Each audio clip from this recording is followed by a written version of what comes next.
Assalamualaikum warahmatullahi wabarakatuh. Selamat pagi semuanya. Apa kabar kalian? Semoga kita selalu dilindungi oleh Allah Subhanahu wa taala. Materi pagi hari ini adalah pengertian, fungsi serta kedudukan Al-Qur'an. Tapi sebelum kita memasuki materi, ada baiknya kita membaca basmalah bersama-sama. Bismillahirrahmanirrahim. Yang pertama yaitu pengertian Al-Qur'an. Di antara kalian apakah ada yang tahu pengertian Al-Qur'an itu apa? Belum tahu ya? Oke, jadi Al-Qur'an itu secara bahasa memiliki beberapa pengertian. Salah satunya yaitu sebagai bacaan atau sesuatu yang harus dipelajari. Lalu selanjutnya yaitu pengertian Al-Qur'an secara istilah. Dalam hal ini ulama berbeda pendapat dalam menyampaikan pengertian mengenai Al-Qur'an. Ada yang berpendapat bahwa Al-Qur'an merupakan kalamullah yang disampaikan kepada Nabi Muhammad SAW melalui malaikat Jibril sebagai mukjizat serta sebagai petunjuk.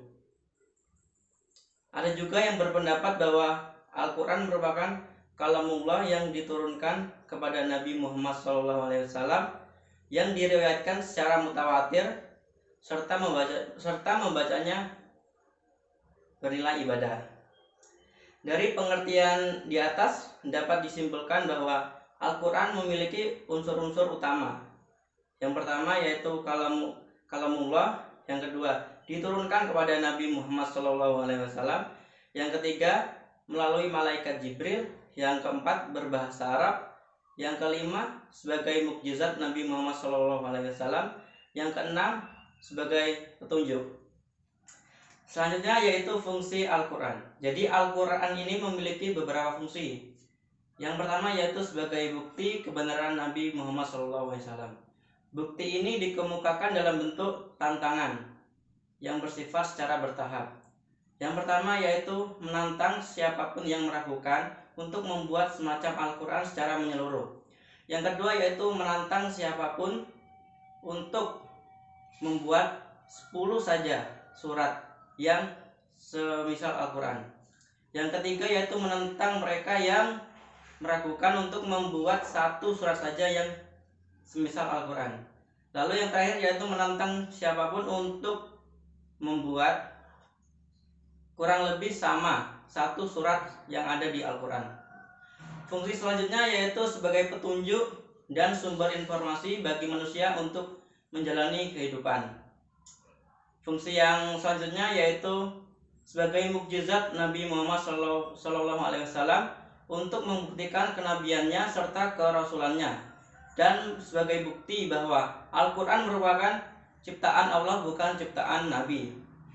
Fungsi yang terakhir yaitu sebagai hidayat. Jadi Al-Qur'an ini diturunkan bukan semata-mata hanya untuk dibaca teman-teman. Jadi untuk dipahami, dijalankan, serta dijadikan hidayat dan pedoman hidup manusia untuk selamat di dunia dan di akhirat. Yang terakhir yaitu kedudukan Al-Qur'an. Al-Qur'an merupakan sumber pokok agama Islam. Al-Qur'an juga merupakan sumber hukum yang utama dan pertama dalam agama Islam. Al-Qur'an berisi ajaran-ajaran yang komplit dan sempurna, yang meliputi seluruh aspek kehidupan yang dibutuhkan oleh manusia, terutama umat beragama Islam. Al-Qur'an mengatur dengan disertai konsekuensi demi terciptanya tatanan kehidupan manusia yang bahagia, teratur, sejahtera baik di dunia maupun di akhirat.